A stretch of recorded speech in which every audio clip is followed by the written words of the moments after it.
just look at how slick the barnet is today. Like Clark Kent from Superman. Unbelievable. Anyway, if you like the barnet, hit the subscribe button. If you don't like it, hit the subscribe button. Sat outside work again, so apologies I'm not in fitness gear. Not really helping with the whole theme of the channel. But I assure you, it gets more fitness orientated the longer you watch.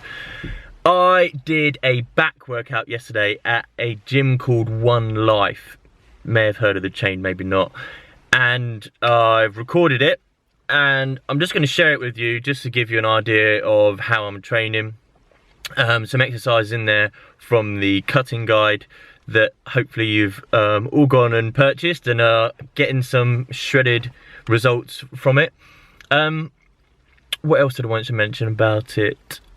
So I was going to do a voiceover for the whole workout, but I haven't had the time to do it, unfortunately. So I just wanted to briefly give you sort of an introduction to the workout. So first of all, as you know, I start my exercises with isolation movements. So I start with this single-handed lat pull down, which I really struggle with my muscle connection on my back. I have actually genetically I've got quite a good back in general, but I do struggle with the mind muscle connection and feeling that contraction as I'm doing movements. Unlike on like my triceps or my chest, I really feel it and I can concentrate on the entire contraction. My back, I don't have that so much.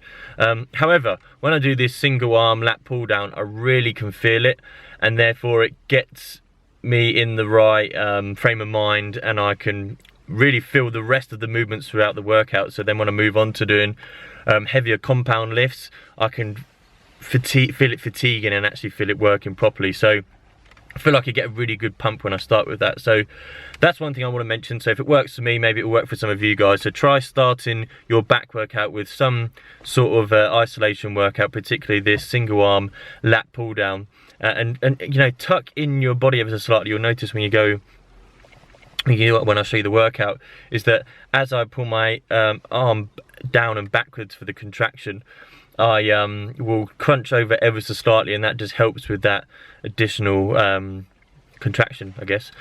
So yeah, try that out.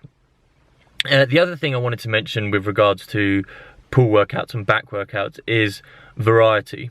So as you can imagine, your back has got loads of muscles all over it. You know, you've got your lats, you've got your traps which come down to the middle of your back, you've got your muscle, and I can't remember the name of it, going down the centre of your spine. You've got loads of muscles, and therefore I think when you're training your back and doing pull exercises, variety and all the different angles that you can create are going to really help. So when you're doing a row, do rows at different, and pull your hands back to different points. So maybe try pulling the you know, if you're using a rower and you've got different grips, try the different grips and pull them into different parts of your body. So pull the rower to your belly button, then try pulling it slightly higher towards your chest, and don't stick to one way of doing it.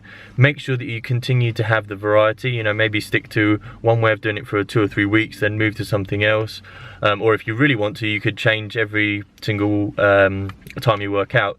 But I really think variety, I mean, it's slightly different with your chest as an example. If we're looking at the comparisons, your chest is just, you know, your 2 pecs. Yes, there are different segments to it, but it's not quite as complex, I don't think, as your back. So I like to think that when building a nice, big, thick, sexy, juicy back, you need to have variety.